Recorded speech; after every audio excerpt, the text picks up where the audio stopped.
Praise the Lord. आप सबका धन्यवाद। आज का दिन में आप सबका मैं स्वागत बोलती हूँ। आइए फिर एक दिन परमेश्वर ने हमें दिया कि हम एक दूसरे से परमेश्वर का वचन को बांटें। तो हम अपनी आंखों को बंद करेंगे, प्रार्थना के साथ वचन को हम आगे बढ़ेंगे। Thank you Jesus. पिता परमेश्वर, हम आपको धन्यवाद करते हैं राजा, इस अद्भुत समय के लिए परमेश्वर जो आपने हमारे जीवन में फिर एक बार दिया कि हम आपके वचन को बांट सके, एक दूसरे को हम इनकरेज कर सकें। पिता परमेश्वर, आपका वचन जो हमें जीवन देता है, उस वचन के सुनने वालों को परमेश्वर उनके हृदयों को खोलिए करके हम प्रार्थना करते हैं। पिता परमेश्वर, जो भी इस आज का परिस्थिति में परमेश्वर जो भी अपने आप को अकेला समझता है, परमेश्वर उनको हियाल बांधिए कि आप उनके साथ हैं। पिता परमेश्वर, हम प्रार्थना करते हैं राजा, इस समय को अद्भुत रीति से आपका उपस्थिति से भरिए परमेश्वर। मैं विश्वास करती हूँ कि हमारे चारों ओर एंजल्स हैं। पिता परमेश्वर, आपका पवित्र आत्मा हमारे बीच में उतर आया, इसके लिए आपको हम धन्यवाद करते हैं। सारा महिमा और आदर केवल यीशु का नाम को देते हुए हमारे उद्धारकर्ता यीशु मसीह के नाम से इस प्रार्थना को मांगते हैं, सुन और ग्रहण करें। आमीन। Praise the Lord. आइए हम वचन की ओर जाते हैं जो हमें मत्ती उसका 6वां अध्याय उसका 9वां वचन में मिलता है। अतः तुम इस रीति से प्रार्थना किया करो, हे हमारे पिता, तू जो स्वर्ग में है, तेरा नाम पवित्र माना जाए। आमीन। यहाँ पर हम वचन देखते हैं कि परमेश्वर अपने शिष्यों को प्रार्थना सिखाता है। आज जो विषय मैं आपके सामने रखना चाहती हूँ वो प्रार्थना ना होकर वो परमेश्वर का राज्य के बारे में मैं आपसे बात करना चाहती हूँ। हम देखते हैं मत्ती उसका 24वां अध्याय जो हमने कुछ हफ्तों पहले लिया था, उसके अंदर 14 वचन में क्या लिखा है, एक बार उसको भी हम देखते हैं। और राज्य का यह सुसमाचार, और राज्य का यह सुसमाचार सारे जगत में प्रचार किया जाएगा और तब अंत होगा। आमीन। आज हम बहुत कठिन दिनों में हैं।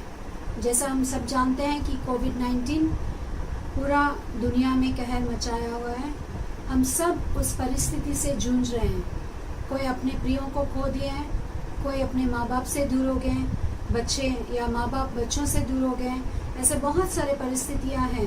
जो हेल्थ वर्कर्स हैं वो भी अपने जीवनों को खोए हैं। ऐसे बहुत सारे परिस्थिति हैं जिसमें हमें वचन की बहुत ज़रूरत है। ऐसे समय में परमेश्वर का वचन हमें ही याद देता है कि हम लोग सोचे होंगे कि जब ये कोविड-19 आया और इतने लोग मर रहे हैं, बड़े बड़े देश जो डेवलप्ड कंट्रीज हैं उनके लोग भी जो हैं वो मर रहे हैं, बहुत ज़्यादा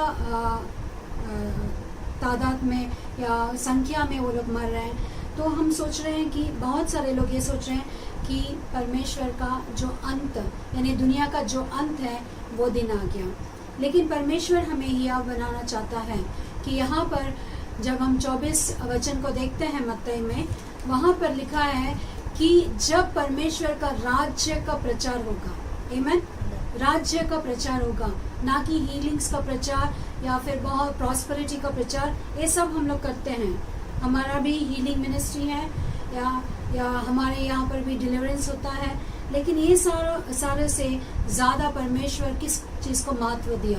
जब यीशु मसीह इस दुनिया में थे, 33 साल वो इस दुनिया में थे, लेकिन 3.5 साल उन्होंने क्या किया?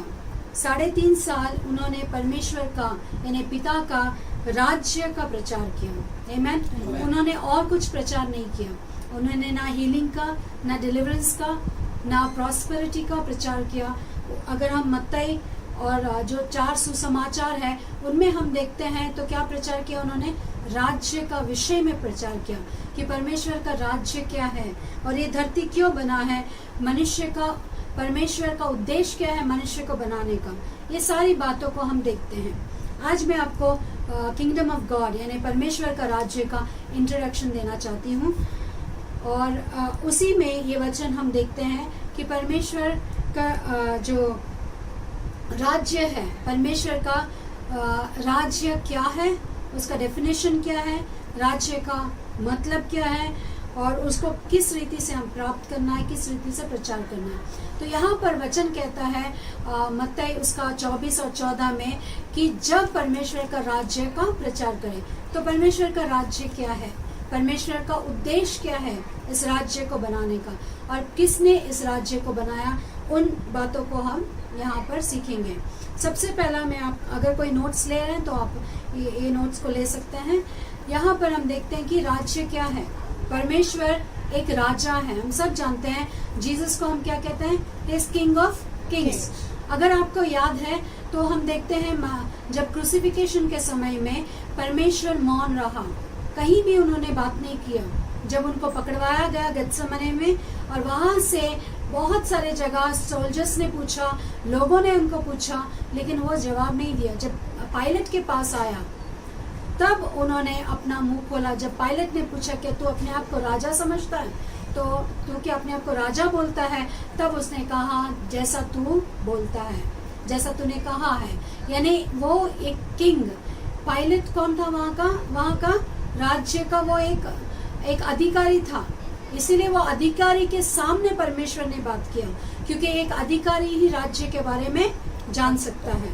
तो इससे हमको पता चलता है कि परमेश्वर प्रायोरिटी किसको देते थे, वो इस दुनिया में रहते समय, और उनका प्लान भी शरीरधारी होने के पहले भी उनका प्लान क्या था, किंगडम के लिए, राज्य का प्लान था।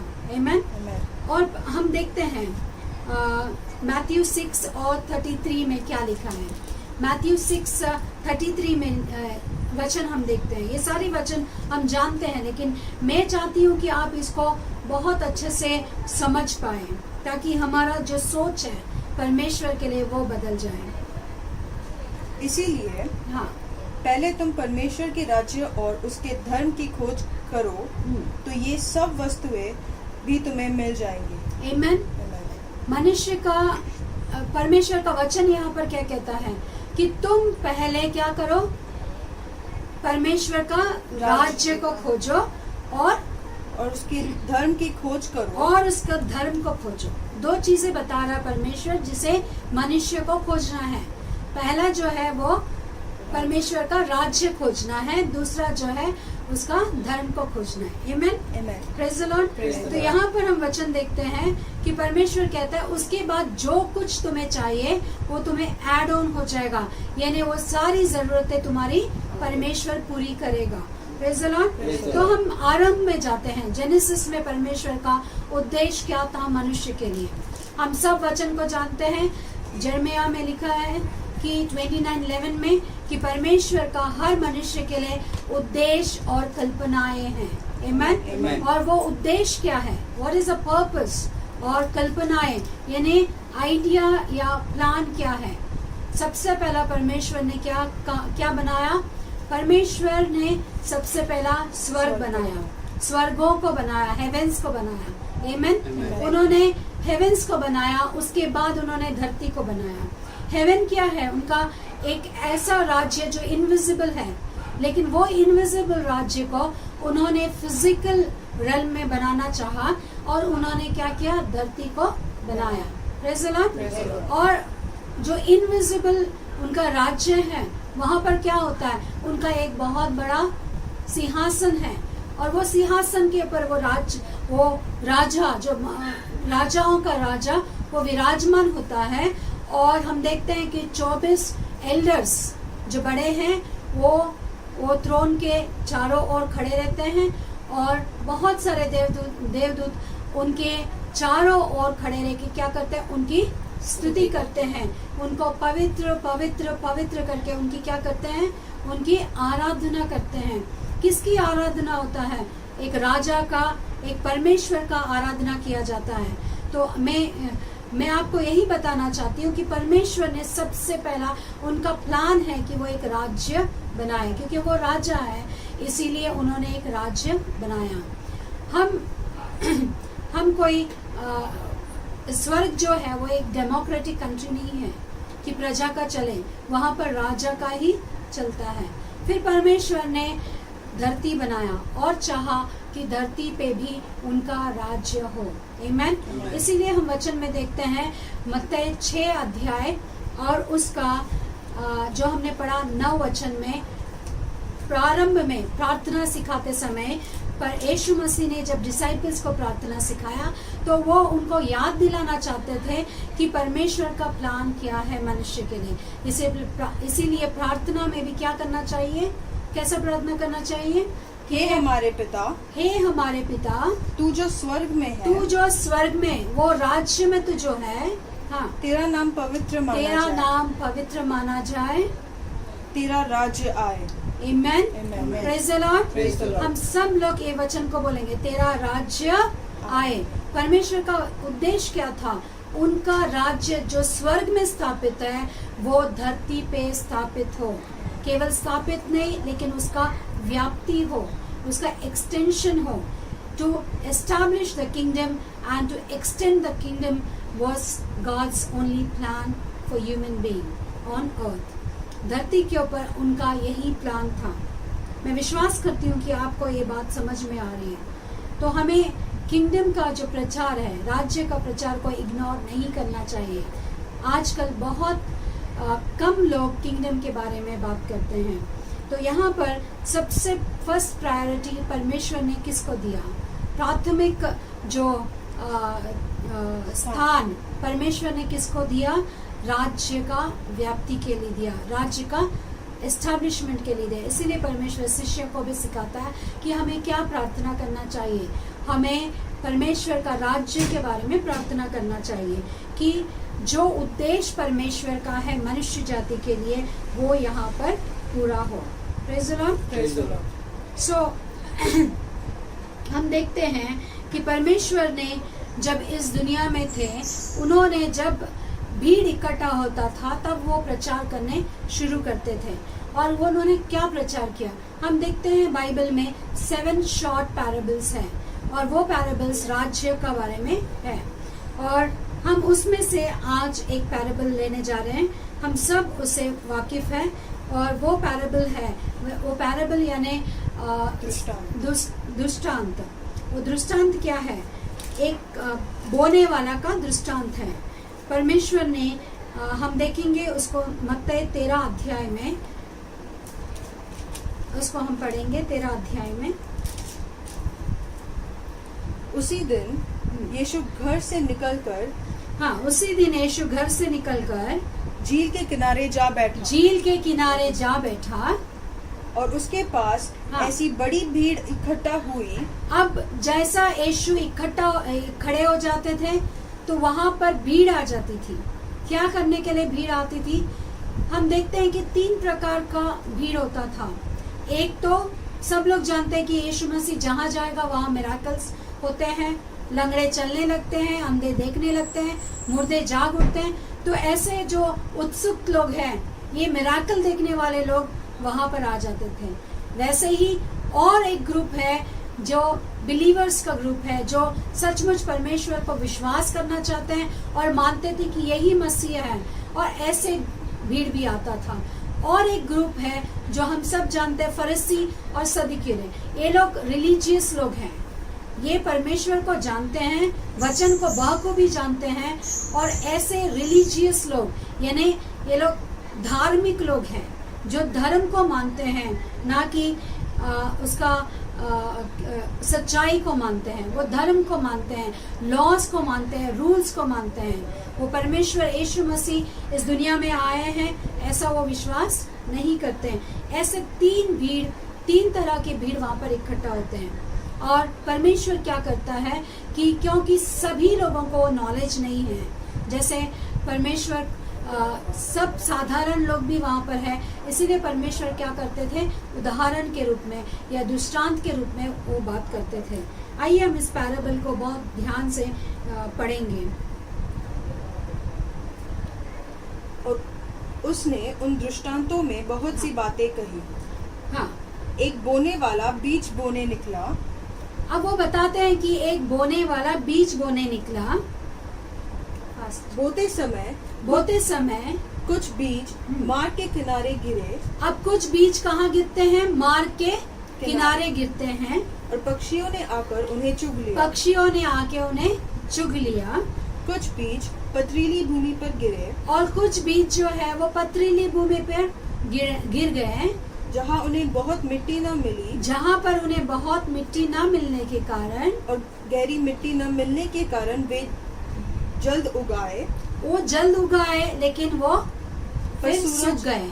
सूरज निकलते क्या हो गए? सूख गए। हाँ। कुछ बीज और कुछ बीज झाड़ियों में गिरे झाड़ियों में गिरे और झाड़ियों ने बढ़कर उन्हें दबा डाला। और झाड़ियों ने क्या किया? उनको बढ़कर दबा डाला। हाँ। पर कुछ बीज और कुछ बीज जो है अच्छी भूमि पर गिरे अच्छी भूमि पर गिरे। हाँ। और फल लाए, और फल लाए, कोई 100 गुना, कोई 100 गुना, कोई 60 गुना, कोई 60 गुना और कोई 30 गुना। और कोई 30 गुना। आमीन। हाँ। जिसके कान है वह सुन ले। अब जिसके कान है वो सुन ले। परमेश्वर ऐसा उन्होंने क्यों कहा कि कान है करके नहीं? सभी मनुष्य को उन्होंने परफेक्ट बनाया, सबको 2 कान उन्होंने दिए हैं।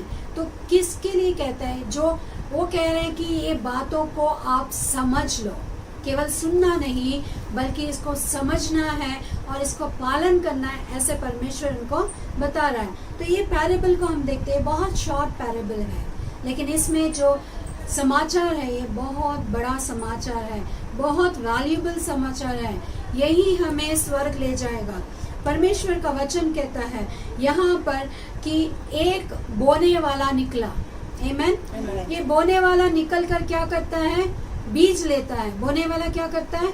बीज लेता है। इसलिए वर्षा जब आती है, बारिश जब होता है, तो बोने वालों को क्या करता है? वो बीज देता है और खाने वालों को रोटी देता है, ऐसा यशायाह में लिखा है। तो ये जो बोने वाला है वो क्या करता है? वो बीज को ले जाता है और बोने लगता है। एक खेती में वो क्या करता है? बोता है। जब बोते समय कुछ बीज जो है वो क्या करते हैं? वो बाहर जमीन पे गिरते हैं, यानी जो खेती में गिरना है वो खेती के बाहर कहाँ गिरते हैं? क्या लिखा है? मार्ग के किनारे मार्ग के किनारे गिरते हैं। आमीन। ये मार्ग के किनारे गिरने वाले क्या हैं? ये क्या हो जाते हैं? वहाँ पर लिखा है कि पक्षी आ जाते हैं और उसको चुग कर चला जाता है। हम 19 वचन को देखते हैं, वहाँ पर इसका अर्थ भी परमेश्वर बताता है। किसको अर्थ बताता है परमेश्वर? पहले इसको जानेंगे। अब ये पैराबल सुनने के बाद अपना लोग क्या करते हैं? अपना अपना घर चले जाते हैं। किसी को कोई इंटरेस्ट नहीं है, कोई सोचा होगा, कोई सोचा नहीं होगा, लेकिन वहां पर वचन में लिखा है कि ये पैराबल परमेश्वर ने लोगों को सुनाया, भीड़ को सुनाया, और भीड़ सब क्या करते हैं? ओ कितना अच्छा स्टोरी है, ऐसा बोल के सुन के वो चले जाते हैं। लेकिन जो डिसाइपल्स हैं, जिनको बढ़ना है, जो परमेश्वर का राज्य को जानते हैं और परमेश्वर को वो देख रहे हैं, उनका जीवन शैली को देख रहे हैं कि वो यीशु मसीह कैसे जब उनके साथ है तो कैसे उनके दिन है, दिनचर्या कैसा है यीशु का, ये सब कौन ध्यान दे रहा है? उनके 12 चेले। और वो 12 चेले यीशु के पास आते हैं और फिर पूछते हैं। आप घर जाके उस अध्याय को पढ़िए, बहुत बड़ा अध्याय है, तो आप घर जाके आराम से उसको पढ़िए। वहां पर लिखता है कि चेले आके उनसे पूछते हैं कि तू दृष्टांतों में क्यों बात करता है, तू खुला खुला बात क्यों नहीं करता है? तब परमेश्वर कहता है सबका समझ एक जैसा नहीं है, सबको वो अंडरस्टैंडिंग नहीं है, सब लोग राज्य को नहीं समझते हैं, सब लोग यीशु मसीह को भी नहीं समझते हैं। कोई यीशु मसीह को एक नबी समझता है, तो कोई यीशु मसीह को वो कारपेंटर का बेटा समझता है। तो ऐसे लोगों के बीच में जब मैं हूँ, तब मैं इन्हें दृष्टांत में समझाता हूँ ताकि वो समझ सके। लेकिन तुम लोगों को मैं राज्य का सीक्रेट मिस्ट्रीज दूंगा। आमेन, प्रेज द लॉर्ड। आज परमेश्वर वही मिस्ट्री हम सबको देना चाहता है। और किसको देना चाहता है? जो ग्रहण करना चाहता है, जो उसका वचन की ओर ध्यान करता है, जिसको एक हंगर है, जिसके अंदर एक प्यास है परमेश्वर को जानने के लिए, जिसके अंदर एक डेस्परेशन है, एक आशा है कि हमें जानना है परमेश्वर का राज्य क्या है, यीशु क्या है, इनके लिए परमेश्वर क्या करता है, एक्सप्लेनेशन देता है। इसीलिए हम देखते हैं कि 14 वचन से 5 वचन के बाद यानी 19 में वो एक्सप्लेनेशन अपने शिष्यों को देता है और ऐसा कहता है, जो कोई राज्य का वचन सुनकर नहीं समझता, जो कोई राज्य का वचन सुनकर नहीं समझता, उसके मन में जो कुछ बोया गया था, हाँ, उसे वह दुष्ट आकर छीन ले जाता है। आमेन। अब परमेश्वर इन्हें समझाता है, जो कोई राज्य का वचन, यानी परमेश्वर ने वो पैराबल जो बताया वो किसके लिए था, जो दुष्टांत परमेश्वर ने बताया वो राज्य का दुष्टांत था। कौन सा राज्य? जो परमेश्वर ने स्वर्ग में बनाया वही राज्य वो धरती पे बनाना चाहते हैं। वहां पर जो राजा स्वर्ग में है वही राजा धरती का भी है, यानी यीशु मसीह स्वर्ग का राजा है और वही हमें राजा बनाना चाहता है, या वही राज्य करना चाहता है और हमें भी राजा बनाना चाहता है। आमीन। इसीलिए दाऊद बहुत अच्छे से जानता है खुदा को, वो बहुत करीब से जानता है, इसीलिए कहता है कि हम राजा लोग हैं। राजा अपना राजा के लिए इंतजार करता है। ऐसे बहुत सारे पद उन्होंने लिखा है। तू राजाओं का राजा है, यानी कौन? यीशु मसीह राजाओं का राजा है। तो राजा कौन है? हम राजा हैं। आमीन। जो उसके राजा का संतान कौन है? राजा ही हुआ। तो हमारा जो धरती है ये एक राज्य है। आमीन। ये एक कंट्री या फिर एक क्या कहते हैं उसको, एक खाली एक भूमि नहीं है और हम उसके अंदर रहने वाले वासी नहीं हैं। हम सिटीजन्स हैं, यानी एक राज्य के रहने वाले, राज्य के अंदर रहने वाले हम सिटीजन्स हैं। आमीन। तो यहाँ पर परमेश्वर हमें वही सिखाना चाहता है, शिष्य को बता रहा है कि राज्य का इम्पोर्टेंस क्या है। जब बोने वाला बीज बोता है तो वो राज्य का मैसेज है। यीशु मसीह ने राज्य के बारे में मैसेज दिया, अपने राज्य के बारे में, तब कुछ लोगों के कान में वो बात नहीं गया। वो शैतान क्या किया, उसको ले गया। नेक्स्ट। और जो पथरीली भूमि पर बोया और जो पथरीली भूमि पर बोया गया। आमीन। पथरीली भूमि, यहाँ पर हम सबसे पहला मैं बताना चाहती हूँ, the man here is God. जो बोने वाला वो कौन है? परमेश्वर है। और जो बीज है वो परमेश्वर का वचन है, राज्य का वचन।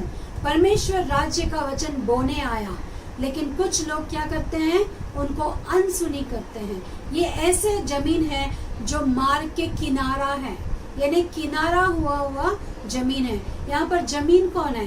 हम लोग। आमीन। जो सुनने वाले यहाँ पर जो भी है वो सब जमीन है।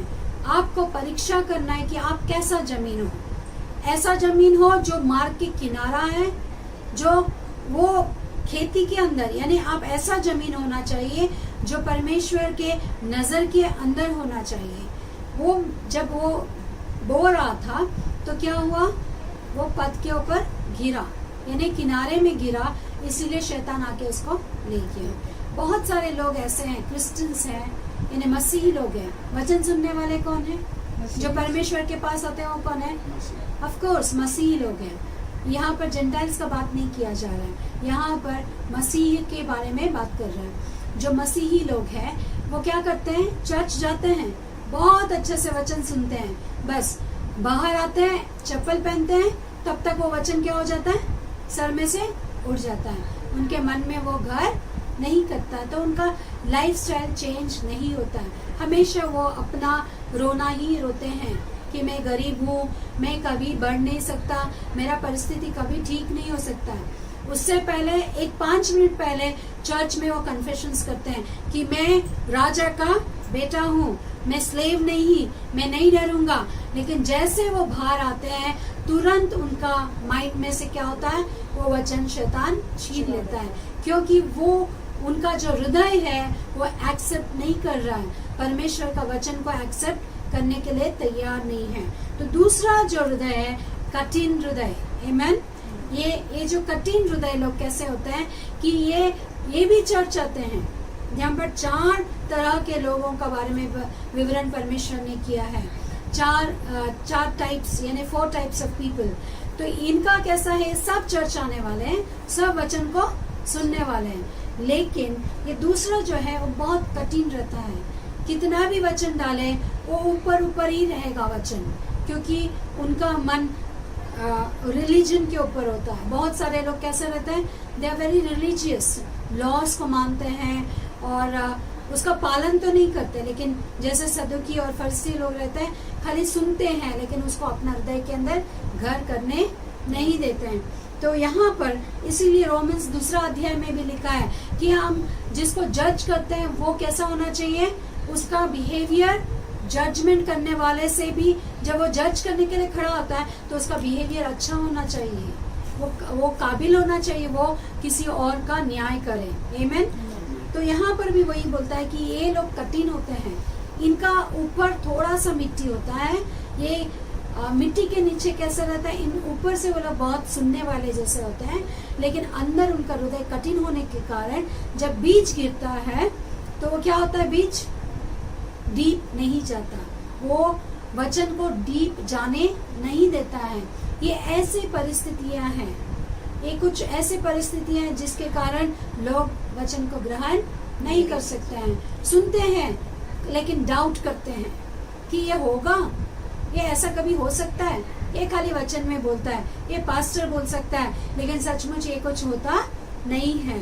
ऐसे डाउट करने वाले लोग भी होते हैं जिनका हार्ट क्या होता है, स्टोनी होता है, और इसके कारण क्या होता है कि वो बढ़ता तो है लेकिन आगे नहीं बढ़ सकता। थोड़ा होने के बाद जब धूप आती है, आमीन, धूप यानी जब हम इसे ऐसा ले सकते हैं, वचन में लिखा है, क्या लिखा है देखेंगे, और जब वचन के कारण क्लेश या उपद्रव होता है, जब वचन के कारण क्लेश या उपद्रव होता है, किसी के जीवन में क्लेश आ जाता है, यानी धूप गिरते ही, यानी धूप क्या, क्लेश या उपद्रव हो जाता है, या फिर अभी जैसा मुश्किल आया, मुश्किल का दिन आया, तो उनका फेथ, उनका जो विश्वास है वो क्या होता है, तुरंत ठोकर खाता है, हिलने लगता है और वो तुरंत ठोकर खाता है। ये कैसा व्यक्ति है, जो स्टोन पे गिरा हुआ जो बीज है, वो जो बीज जो स्टोन पर गिरता है और स्टोन क्या करता है, उसको बढ़ने नहीं देता है,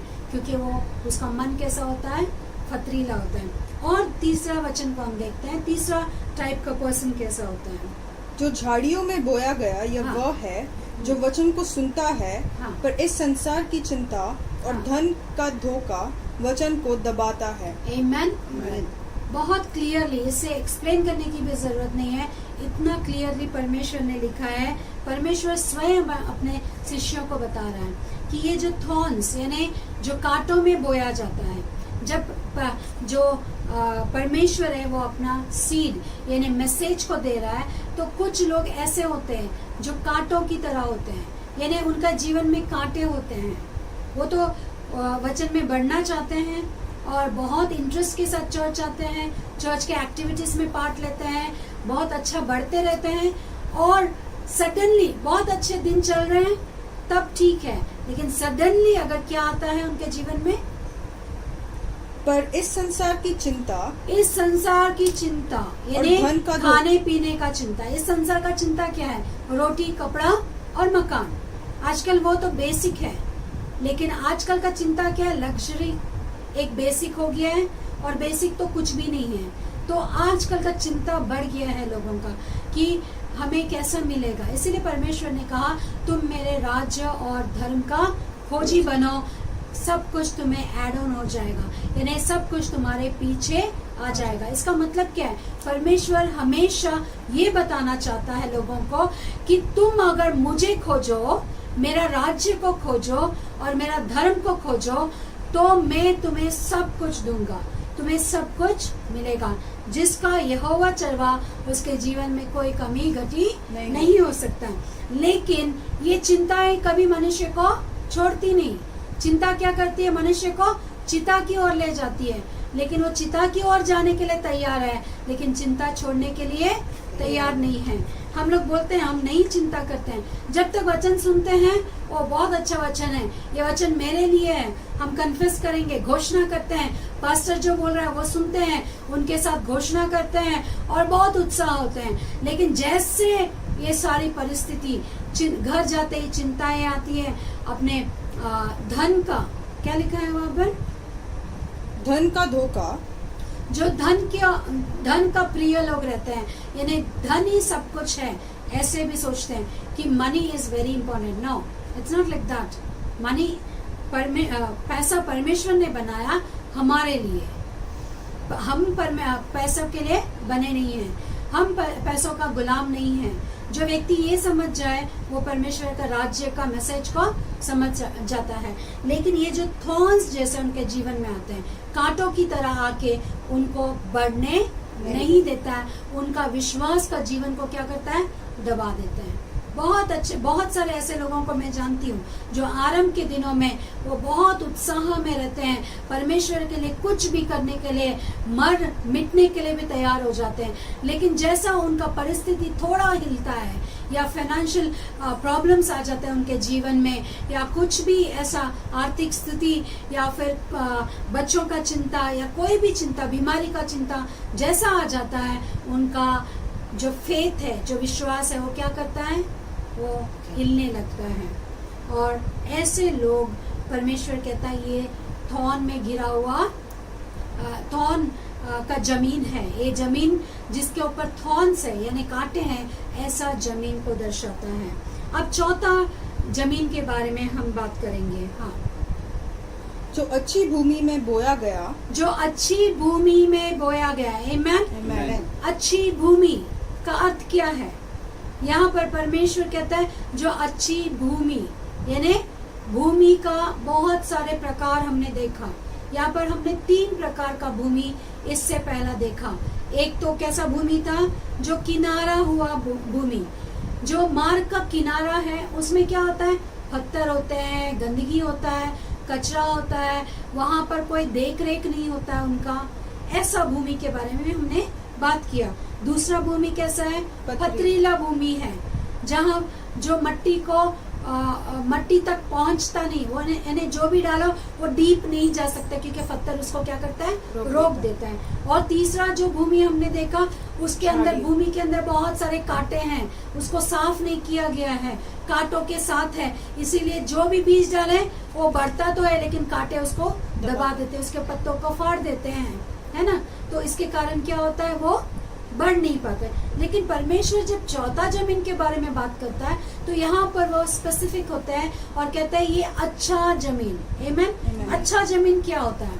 अच्छा जमीन जब एक फार्मर जानता है, एक किसान को पता है कि अच्छा जमीन क्या होता है। हम यूहन्ना उसका 15 अध्याय में भी देखते हैं कि पिता किसान है और जो यीशु मसीह है वो माली है ना। तो वहां पर हम देखते हैं कि वो किसान है। पढ़ेंगे एक बार जॉन 15।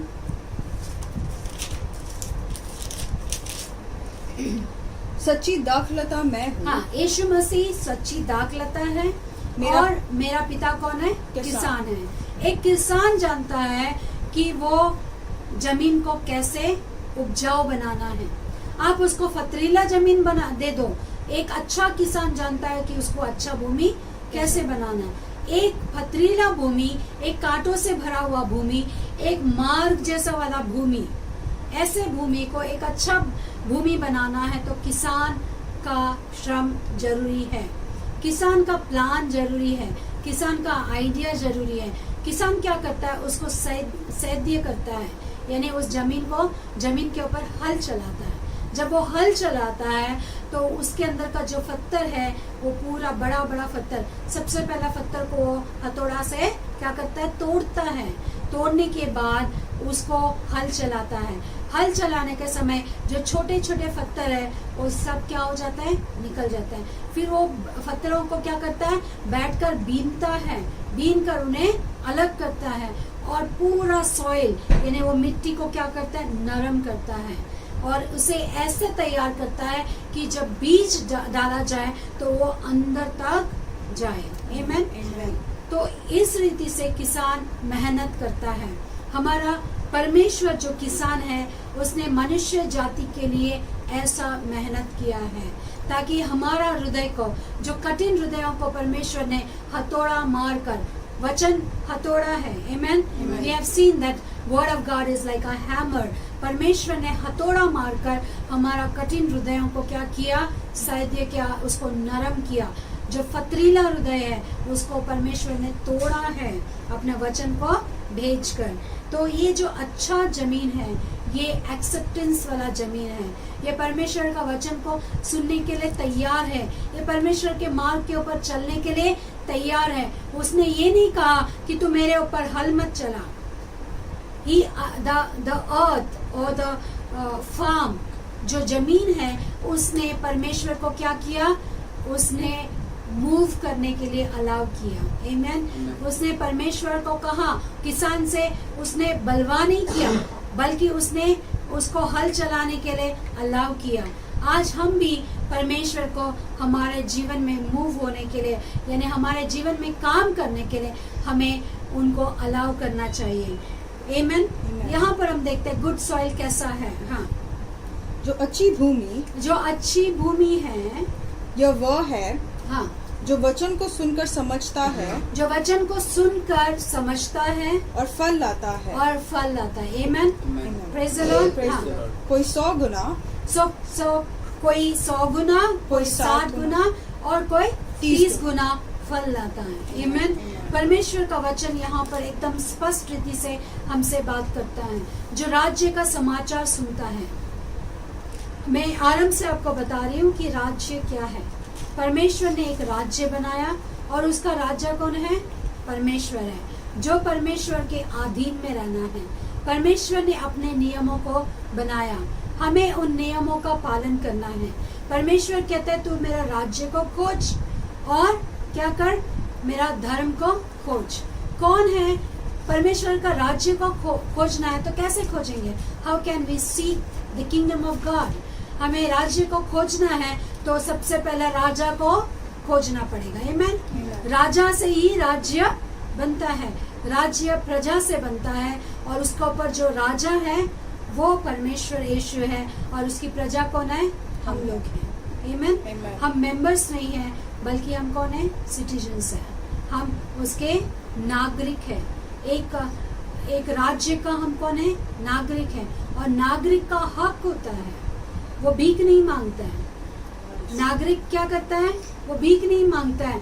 सिटीजन्स का हक होता है। एक राज्य का कॉन्स्टिट्यूशन होता है, वो कॉन्स्टिट्यूशन के अनुसार उसके राइट्स होते हैं, सिटीजन्स का राइट्स होते हैं। तो यहाँ पर हमें जानना है कि परमेश्वर राज्य क्या बात कर रहा है, यानी हम उसके सिटीजन्स हैं। हमें हक से इस दुनिया में रहना है। हमें जिस रीति से राजा रहता है उसी रीति से हमें यहाँ पर रहना है। एक अच्छा भूमि कौन होता है, जो राज्य का समाचार को समझता है, उसको अपनाता है, उसको अपना जीवन शैली बनाता है और उसके अंदर वो आगे जाता है, वही एक राज्य का सदस्य होता है, आमेन, प्रेज़ द लॉर्ड। तो हमें अपने आप को आज परीक्षा करना है इस पैराबल के द्वारा कि हम कौन सा मिट्टी है, हम कौन सा मिट्टी है कि आपने परमेश्वर को परमिट किया या फिर परमेश्वर को आपने अलाउ किया उनको हमारे अंदर मूव होने, काम करने के लिए हमें उनको अनुमति देना पड़ता है।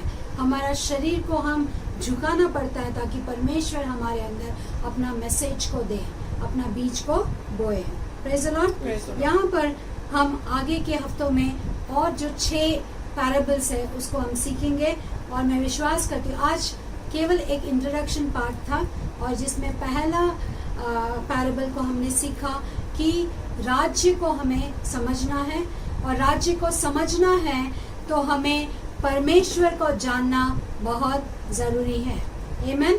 क्योंकि राज्य को जानना है तो उसका राजा के द्वारा ही हम राज्य तक पहुंच सकते हैं, प्रेज़ द लॉर्ड। परमेश्वर इन वचनों पर आशीष दे, आमीन। आइए हम प्रार्थना करें।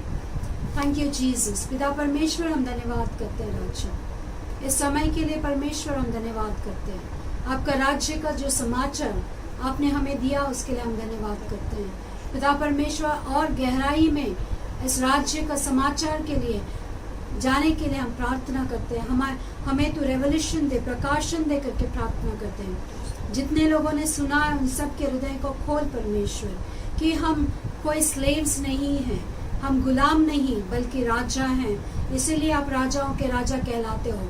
आप हमारे राजा हो, हम राजा हैं, इसीलिए आप हमारे राजाओं के राजा हो परमेश्वर। इस बात को लोगों को समझ दे करके प्रार्थना करती हूँ पिता परमेश्वर। जो भी आज कोविड-19 से परमेश्वर उस परिस्थिति से गुजर रहे हैं, उन सब के लिए परमेश्वर हम प्रार्थना करते हैं। सभी को तो आशीष दे करके प्रार्थना करती हूँ। सभी के ऊपर यीशु के नाम से हम चंगाई बोलते हैं। परमेश्वर यीशु मसीह, हम प्रार्थना करते हैं कि जितने लोग परमेश्वर इन्फेक्टेड है उन सब के लिए आपका चंगाई बोलते हैं। हम यीशु के नाम से हीलिंग एंजल्स को डिस्पैच करते हैं पूरे धरती पर फैलकर। परमेश्वर वो आपके लहू को लेकर ये कोरोना वायरस को खत्म करे। पिता परमेश्वर, आपका वचन कहता है कि जिस द्वार के ऊपर, जिसके ऊपर मेरा लहू है उसको कोई हानि ना होगा। हम विश्वास करते हैं और पूरा धरती के ऊपर परमेश्वर आपका लहू को हम छिड़कते हैं। पिता परमेश्वर, आज का पूरा ये सभा में आप हमारे साथ रहे, इसके लिए आपको धन्यवाद करते हैं। सारा महिमा, आदर, गौरव केवल यीशु मसीह के नाम को देते हुए हमारे उद्धारकर्ता यीशु मसीह के नाम से इस प्रार्थना को मांगते हैं। सुन और ग्रहण कर, आमीन। पिता परमेश्वर का प्रेम, पुत्र यीशु मसीह का अनुग्रह और कृपा, पवित्र आत्मा का संगति और सहभागिता अब से लेके हमेशा तक हमारे साथ, हमारे परिवारजनों के साथ बनी रहे, आमीन। Praise the Lord. God bless you.